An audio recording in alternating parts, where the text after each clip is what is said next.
Zakir Naik is not only telling lies regarding Jesus' ascension and his status on his return, but he is also concealing facts about some of his most important missions on his second coming. Therefore, mentioning Jesus' sole mission and purpose, he says, so in the second coming, he will come to testify that I never told you to worship me, but I told you to worship only one God. He will come to testify only to the Christians that I never claimed divinity. Zakir Naik claims that Jesus will come only to testify to the Christians that he never claimed divinity. Is it true that according to the ahadith, the only purpose of Jesus' coming is to testify to the Christians that he never claimed divinity? Absolutely not. Because the most authentic book of hadith tells us that the most important purpose of Jesus' coming will be to act as a spiritual arbitrator among the Muslims. So we read in Sahih Bukhari that the Prophet, peace be upon him, said that by him in whose hands my soul is, son of Mary will shortly descend amongst you people as a just ruler and will break the cross. Thus, according to this hadith, denying the divinity, or in other words, breaking of the cross, is secondary. His most important task will be to act as a just ruler or a spiritual arbitrator for the Muslims. And it should have been like this, because in another hadith, the Prophet, peace be upon him, had told us that the Muslims are going to be divided into 73 sects. He also told us that 72 out of these 73 sects are going to deviate from true Islam to the extent that the Prophet, peace be upon him, has referred to them as hell-bound. In another hadith, the Prophet, peace be upon him, had said that this will be the time when Islam will be in name only, that is, without its true understanding. Therefore, at the time of this complete darkness in Islamic religious world, there was the need for the divinely guided reformer to whom the Prophet, peace be upon him, had given the title of Jesus. It is strange that despite 72 out of 73 sects of Muslims becoming hellbound, Zakir Naik does not feel the need for a divine guidance for Muslims.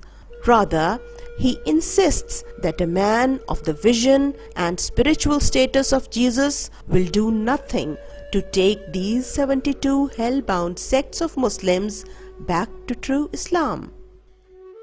Furthermore, will breaking of the cross be as simple as Zakir Naik thinks? Will it be sufficient for someone to come and say, "Look, I am Jesus and I have come to testify that I never claimed divinity"? Breaking of the cross will be as difficult as any great mission can be.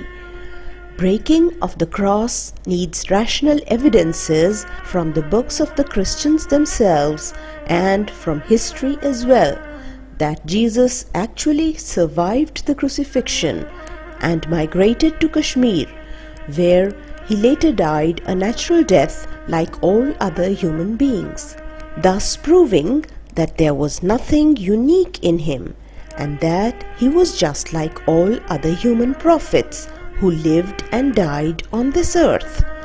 This great task has been accomplished by Hazrat Ahmad alayhi salam of Qadian, who had proved Jesus' survival and his migration with such irrefutable evidences that today many Christian scholars, researchers and historians are compelled to admit these facts.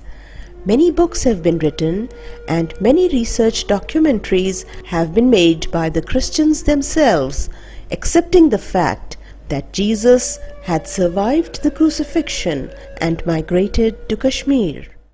तमाम कश्मीर की तारीखों में यही लिखा है कि ये बाहर से आया है, ये प्रॉफिट था, ये पैगंबर था और इसराइल से आया, नस्वैन से अंदर बॉर्डर में आया है और फिर यही तबलीग कर रहा है।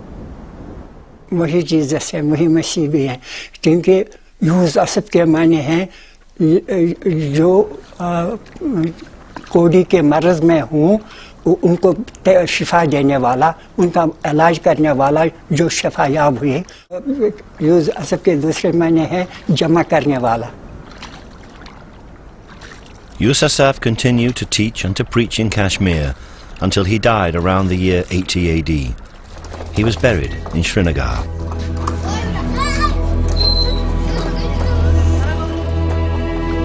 And this rather modest building is, they say, his tomb. But this is a sacred site, and short of exhumation, there is no way of discovering whether the body buried here is that of a man who once survived crucifixion. However, next to the sarcophagus are the carved footprints of Yusuf, and they do have marks or scars on them. अच्छी उम्र में ये फोत हो गया है और उसके पाँव के निशानात का पत्थर पर उन्होंने कुंदा कर रखे हैं, जैसे कि थे वैसे ही रखे हैं निशान के तौर पर। उनमें जख्मों के निशानात बिल्कुल साफ नजर आते हैं, जो सलीब पर चढ़ाने की वजह से उनके पाँव में जख्म आए थे। The position of the scars, just behind the toes, do not match each other, but they would align if a single nail was driven through both feet with the left foot placed on top of the right.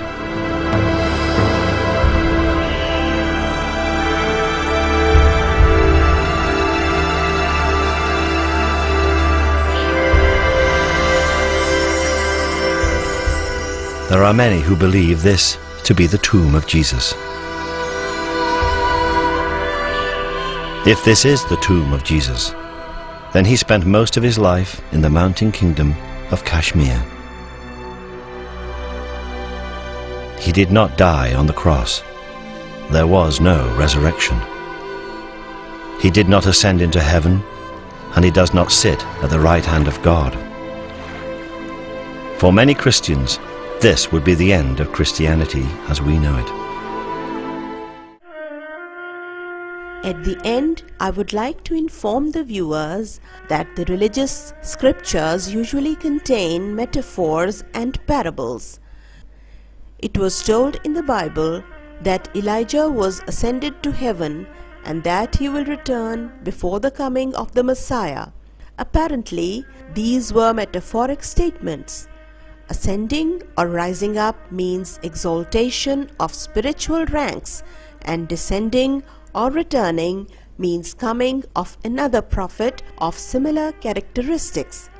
But Jews took the metaphors about Elijah as literal, and they did so despite knowing that human beings taken up to heavens and returning back is totally against the established laws of nature. Therefore, when Jesus a.s.